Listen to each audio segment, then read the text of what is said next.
ದೇವರ ಪರಿಶುದ್ಧವಾದಂಥ ನಾಮಕ್ಕೆ ಸ್ತೋತ್ರ ಉಂಟಾಗಲಿ. ಅನುಗ್ರಹಿಸಲ್ಪಟ್ಟಂತಹ ಒಳ್ಳೆಯ ಸಮಯಕ್ಕಾಗಿ ನಾನು ದೇವರಿಗೆ ಸ್ತೋತ್ರವನ್ನು ಸಲ್ಲಿಸ್ತಾ ಇದ್ದೇನೆ. ಮತ್ತೊಂದು ಆವರ್ತಿ ನಿಮ್ಮ ಮಧ್ಯದಲ್ಲಿ ಒಂದು ವಿಶೇಷವಾದಂಥ ಸಂಗತಿಯನ್ನು ಹಂಚಿಕೊಳ್ಳಿಕ್ಕೆ ದೇವರು ನನಗೆ ಕೃಪೆ ಮಾಡಿದ್ದಕ್ಕಾಗಿ ದೇವರಿಗೆ ಸ್ತೋತ್ರ. ಈ ದಿನ ನಾವು ಧ್ಯಾನಕ್ಕಾಗಿ ತೆಗೆದುಕೊಂಡಿರುವಂಥ ವಿಚಾರ ದಾವೀದನ ಕುಮಾರನೇ. ಲೂಕನು ಬರೆದಂಥ ಸುವಾರ್ತೆ 18ನೇ ಅಧ್ಯಾಯದ 35ನೇ ವಚನದಲ್ಲಿ ಈ ವಿಧವಾಗಿ ಬರೆಯಲ್ಪಟ್ಟಿದೆ. ಆತನು ಯೆರಿಕೋವಿನ ಸಮೀಪಕ್ಕೆ ಬಂದಾಗ ದಾರಿಯ ಮಗ್ಗುಲಲ್ಲಿ ಕೂತು ಭಿಕ್ಷೆ ಬೇಡುತ್ತಿದ್ದ ಒಬ್ಬ ಕುರುಡನನ್ನು ಕಂಡನು. ಗುಂಪಾಗಿ ಹೋಗುತ್ತಿದ್ದ ಜನರ ಶಬ್ದವನ್ನು ಕೇಳಿ ಇದೇನು ಎಂದು ವಿಚಾರಿಸಿದರು. ಅವರು ಅವನಿಗೆ ನಜರೇತಿನ ಯೇಸು ಈ ಮಾರ್ಗವಾಗಿ ಹೋಗುತ್ತಿದ್ದನು ತಿಳಿಸಿದಾಗ ಅವನು, ಯೇಸುವೆ, ದಾವೀದನ ಕುಮಾರನೇ, ನಾನು ಕರುಣಿಸು ಎಂದು ಕೂಗಿ ಕೇಳಿಕೊಂಡನು. ಪ್ರಿಯರೇ, ಸಾಮಾನ್ಯವಾಗಿ ನೀವೆಲ್ಲರೂ ಈ ಸಂಗತಿಯನ್ನು ಅನೇಕ ಸಂದರ್ಭಗಳಲ್ಲಿ ಕೇಳಿರ್ತೀರ ಎಂಬುದಾಗಿ ನಾನು ನೆನೆಸಿದ್ದೇನೆ. ಆದರೂ ಸಹ ಒಂದು ವಿಚಾರವನ್ನು ನಾನು ನಿಮಗೆ ಹೇಳಲಿಕ್ಕೆ ಇಷ್ಟಪಡ್ತಾ ಇದ್ದೇನೆ.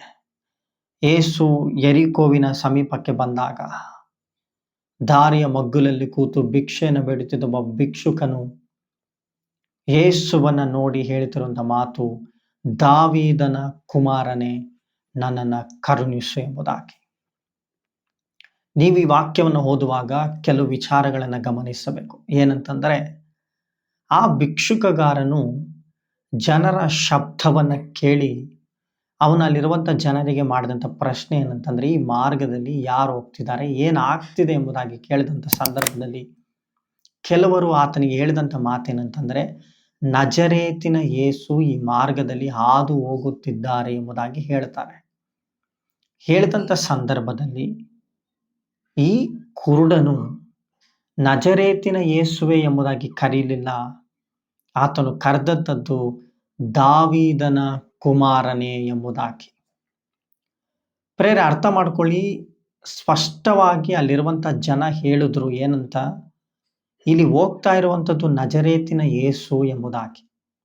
ಆದರೆ ಆ ಕುರುಡನು ಆ ಮಾತನ್ನ ಗಣನೆಗೆ ತೆಗೆದುಕೊಳ್ಳದೆ ಅವನು ತಾನು ತನ್ನ ಹೃದಯದಲ್ಲಿ ಉಂಟಾದಂತಹ ಆ ಮಾತನ್ನ, ಅಂದರೆ ದಾವೀದನ ಕುಮಾರನೇ ಎಂಬುವಂಥ ಶಬ್ದವನ್ನ ಬಳಸ್ತಾ ಇದ್ದಾನೆ.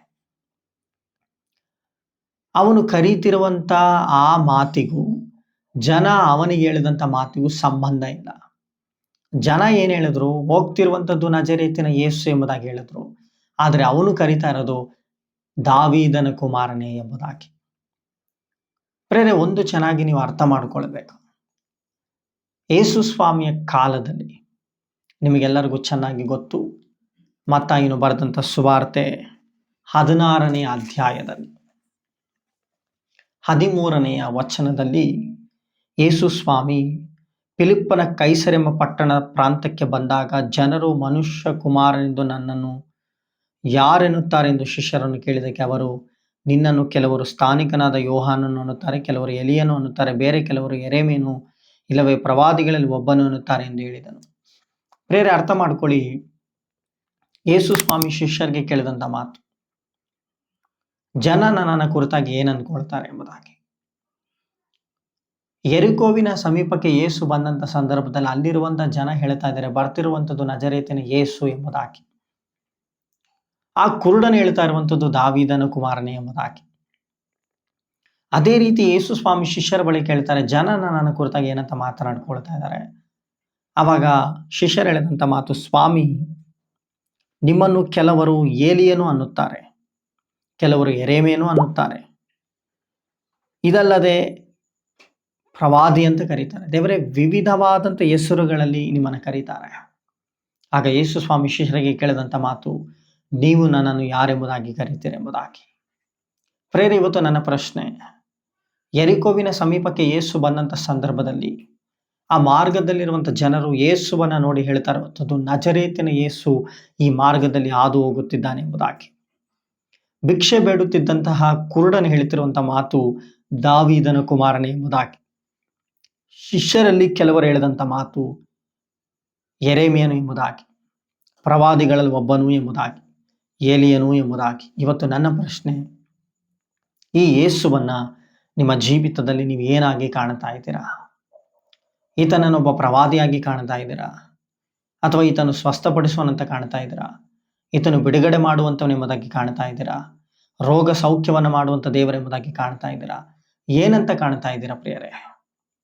ಈ ದೇವರನ್ನ ನೀವು ಏನೆಂಬುದಾಗಿ ಕಾಣ್ತಾ ಇದ್ದೀರಾ ಎಂಬುದಾಗಿ ಒಂದು ಸಲ ನೀವು ಆಲೋಚನೆ ಮಾಡಬೇಕು.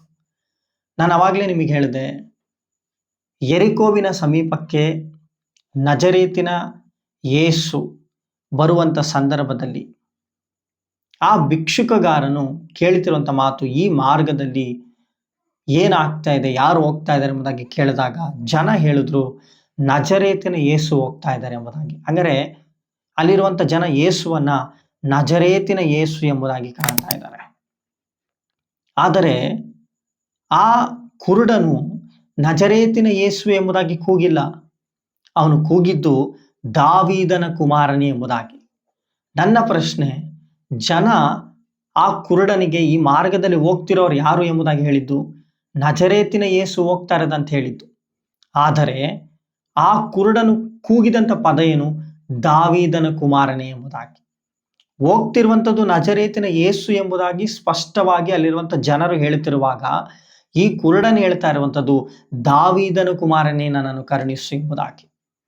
ಹಾಗಾದ್ರೆ ಯೆರಿಕೋವಿನ ಸಮೀಪಕ್ಕೆ ಬಂದಾಗ ಯೇಸುವನ ಜನ ಕಾಣ್ತಾ ಇರುವಂಥದ್ದು ನಜರೇತಿನ ಯೇಸು ಎಂಬುದಾಗಿ, ಆ ಕುರುಡನು ಕಾಣ್ತಾ ಇರೋದು ದಾವೀದನ ಕುಮಾರನೇ ಎಂಬುದಾಗಿ. ನಾನು ಅವಾಗಲೇ ನಿಮ್ಗೆ ಓದಿಸ್ತೆ, ಮತ್ತಾಯನ ಬರೆದ ಸುವಾರ್ತೆ 16ನೇ ಅಧ್ಯಾಯದಲ್ಲಿ ಯೇಸು ಸ್ವಾಮಿ ಶಿಷ್ಯರಿಗೆ ಕೇಳ್ತಾರೆ, ಜನ ನನ್ನನ್ನು ಕುರಿತಾಗಿ ಏನು ಅನ್ಕೊಳ್ತಾ ಇದ್ದಾರೆ? ಆಗ ಶಿಷ್ಯರು ಹೇಳಿದ್ರು, ಸ್ವಾಮಿ, ನಿಮ್ಮನ್ನ ಕೆಲವರು ಯೆರೆಮೀಯ ಎಂಬುದಾಗಿ ಕರೀತಾ ಇದ್ದಾರೆ, ಏಲಿಯ ಎಂಬುದಾಗಿ ಕರೀತಾ ಇದ್ದಾರೆ, ಪ್ರವಾದಿಗಳಲ್ಲಿ ಒಬ್ಬನೆಂಬುದಾಗಿ ಕರೀತಾರೆ ಎಂಬುದಾಗಿ ವಿಧ ವಿಧದಲ್ಲಿ ಹೆಸರುಗಳನ್ನು ಹೇಳಿದರು.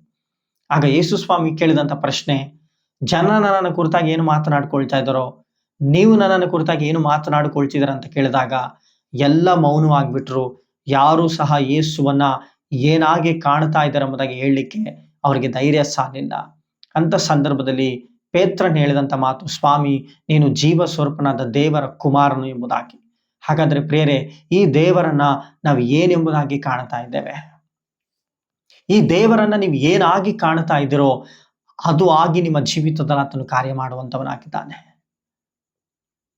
ಆ ಯೆರಿಕೋವಿನ ಸಮೀಪಕ್ಕೆ ಬಂದಾಗ ಜನರು ಯೇಸುವನ್ನು ಕಾಣ್ತಾ ಇದ್ದರು, ನಜರೇತಿನ ಯೇಸು ಎಂಬುದಾಗಿ. ಹಾಗಾದ್ರೆ ಆ ಜನಕ್ಕೆ ನಜರೇತಿನ ಯೇಸು ಎಂಬುದಾಗಿ ಅವರು ಕಾಣ್ತಾ ಇರುವಂಥದ್ದು. ಆ ಕುರುಡನು ದಾವೀದನ ಕುಮಾರನೆಂಬುದಾಗಿ ಕಾಣ್ತಾ ಇದ್ದಾನೆ. ಇಲ್ಲಿ ಶಿಷ್ಯರು ಹೇಳಿದ್ರು ಎಲಿಯನೆಂಬುದಾಗಿ, ಯೆರೆಮೀಯನೆಂಬುದಾಗಿ, ಪ್ರವಾದಿಗಳಲ್ಲಿ ಒಬ್ಬನು ಎಂಬುದಾಗಿ ಜನ ಶಿಷ್ಯರು ಮಾತನಾಡಿಕೊಳ್ತಾ ಇದ್ದಾರೆ. ಹಾಗಾದ್ರೆ ಪ್ರಿಯರೇ, ಇವತ್ತು ಈ ಸಂದರ್ಭದಲ್ಲಿ ಈ ಯೇಸುವನ್ನ ನೀನ್ ಏನೆಂಬುದಾಗಿ ಕಾಣ್ತಾ ಇದೀಯಾ? ನೀನ್ ಏನಾಗಿ ಕಾಣ್ತಾ ಇದೆಯೋ ಆ ರೀತಿ ನಿನ್ನ ಜೀವಿತದಲ್ಲಿ ಆತನು ಕಾರ್ಯಗಳನ್ನು ಮಾಡಲಿಕ್ಕೆ ಸಮರ್ಥನಾಗಿದ್ದಾನೆ. ನಾನು ಅವಾಗಲೇ ನಿಮಗೆ ಹೇಳಿದೆ, ಈ ಕುರುಡನು ದಾವೀದನ ಕುಮಾರನೇ ಎಂಬುದಾಗಿ ಕರೀಲಿಕ್ಕೆ ಕಾರಣ ಏನು? ಸ್ಪಷ್ಟವಾಗಿ ಅಲ್ಲಿರುವಂತ ಜನ ಹೇಳ್ತಾ ಇದ್ದಾರೆ, ಹೋಗ್ತಿರುವಂಥದ್ದು ನಜರೇತಿನ ಯೇಸು ಎಂಬುದಾಗಿ. ಹಾಗಾದ್ರೆ ಅವನು ಏನಂತ ಕೂಗ್ಬೇಕಾಗಿತ್ತು? ನಜರೇತಿನ ಯೇಸುವೆ ನನ್ನನ್ನು ಕರುಣಿಸು ಎಂಬುದಾಗಿ ಕೂಗ್ಬೇಕಾಗಿತ್ತು. ಅವನು ಆ ರೀತಿ ಕೂಗ್ತಾ ಇಲ್ಲ, ಅವನು ಕೂಗ್ತಾ ಇರೋದು ದಾವೀದನ ಕುಮಾರನೇ ನನ್ನನ್ನು ಕರುಣಿಸು ಎಂಬುದಾಗಿ. ಪ್ರಿಯರೇ, ಹಾಗಾದ್ರೆ ಈ ಕುರುಡನು ಯೇಸುವನ್ನ ಕಾಣ್ತಿರುವಂತ ದೃಷ್ಟಿಕೋನ ಬೇರೆ. ಹಾಗಾದ್ರೆ ಇವತ್ತು ಈ ಯೇಸುವನ್ನ ಏನ್ ಎಂಬುದಾಗಿ ಕಾಣ್ತಾ ಇದೀಯಾ? ಆ ಕುರುಡನು ದಾವೀದನ ಕುಮಾರನೇ ಎಂಬುದಾಗಿ ಕರೀಲಿಕ್ಕೆ ಒಂದು ದೊಡ್ಡ ಪರ್ಟಿಕ್ಯುಲರ್ ಆದ ಒಂದು ಕಾರಣ ಇದೆ ಪ್ರಿಯರೇ. ನೋಡೋಣ ಆ ಕಾರಣವನ್ನು. ಯೆಶಾಯನು ಬರೆದಂತ ಪ್ರವಾದನ ಗ್ರಂಥ 11ನೇ ಅಧ್ಯಾಯ 1ನೇ ವಚನವನ್ನು ಓದ್ತೇನೆ. ಇಷಾಯನ ಬುಡದಿಂದ ಒಂದು ಚಿಗುರು ಒಡೆಯುವುದು, ಅದರ ಬೇರಿನಿಂದ ಹೊರಟ ತಳಿರು ಫಲಿಸುವುದು. ಆ ಅಂಕುರದ ಮೇಲೆ ಜ್ಞಾನ ವಿವೇಕದಾಯಕ ಆತ್ಮ, ಆಲೋಚನಾ ಪರಾಕ್ರಮಗಳನ್ನು ಹುಟ್ಟಿಸುವ ಆತ್ಮ, ತಿಳುವಳಿಕೆಯನ್ನು ಯೆಹೋವನ ಭಯವನ್ನು ಉಂಟು ಮಾಡುವಂತ ಆತ್ಮ, ಅಂತೂ ಯೆಹೋವನ ಆತ್ಮವೇ ನೆಲೆಗೊಂಡಿರುವುದು ಎಂಬುದಾಗಿ. ಹಾಗಾದ್ರೆ ಆ ಕುರುಡನಿಗೆ ಸಿಕ್ಕ ಪ್ರಕಟಣೆ ಏನ್ ಗೊತ್ತಾ? ದಾವೀದನ ವಂಶದಲ್ಲಿ ಒಬ್ಬ ರಕ್ಷಕನು ಜನಿಸ್ತಾನೆ, ಮೆಸ್ಸೆಯನು ಜನಿಸ್ತಾನೆ, ಆತನೇ ಯೇಸು ಎಂಬುದಾಗಿ ಆತನು ತಿಳ್ಕೊಂಡ. ಆತನೇ ಯೇಸು ಎಂಬುದಾಗಿ ತಿಳ್ಕೊಂಡ. ಹಾಗಾದ್ರೆ ದಾವೀದನ ವಂಶದಲ್ಲಿ ಮೆಸ್ಸೆಯನು ಜನಿಸ್ತಾನೆ, ಆತನೇ ಯೇಸು ಎಂಬುದಾಗಿ ಆ ಕುರುಡನು ತಿಳ್ಕೊಂಡು ಆ ಪ್ರಕಟಣೆಯಲ್ಲಿ ಕರೀತಾ ಇರೋದು ದಾವೀದನ ಕುಮಾರನೇ ನನ್ನನ್ನು ಕರುಣಿಸು. ಹಾಗಾದ್ರೆ ಈ ದಾವೀದನ ಕುಮಾರನೇ ಎಂಬುದಾಗಿ ಪದವನ್ನು ಬಳಸಲಿಕ್ಕೆ ಕಾರಣ ಏನಂತಂದ್ರೆ, ದಾವೀದನ ವಂಶದಲ್ಲಿ ಜನಿಸುವಂತ ಮೆಸ್ಸಯ್ಯನಂಬಂತ ಯೇಸುವಿನಲ್ಲಿರುವಂತಹ ಸ್ವಭಾವಗಳೇನಂತೆ, ಆತನಲ್ಲಿ ಜ್ಞಾನ ಇರುತ್ತೆ, ವಿವೇಕ ಇರುತ್ತೆ, ಆಲೋಚನೆಗಳನ್ನು ಇರುತ್ತೆ, ಪರಾಕ್ರಮಗಳಿರುತ್ತೆ, ಅದೇ ರೀತಿಯಲ್ಲಿ ತಿಳುವಳಿಕೆ ಇರುತ್ತೆ, ಯೆಹೋವನ ಭಯ ಇರುತ್ತೆ ಮತ್ತು ಯೆಹೋವನ ಆತ್ಮ ನೆಲೆಗೊಂಡಿರುತ್ತೆ. ಈ ಪ್ರಕಟಣೆ ಉಳ್ಳವನಾಗಿ ಆ ಕುರುಡನು ಕರೀತಿರೋದೇನಂತಂದ್ರೆ, ದಾವೀದನ ಕುಮಾರನೇ ನನ್ನನ್ನು ಕರುಣಿಸು ಎಂಬುದಾಗಿ. ಹಾಗಾದರೆ ಆ ಕುರುಡನಿಗೆ ಸಿಕ್ಕ ಪ್ರಕಟಣೆ ಏನಂತಂದ್ರೆ, ದಾವೀದನ ವಂಶದಲ್ಲಿ ಮೆಸ್ಸಯ್ಯನು ಜನಿಸ್ತಾನೆ, ಆ ಮೆಸ್ಸಯ್ಯನೇ ಯೇಸು ಆಗಿದ್ದಾನೆ.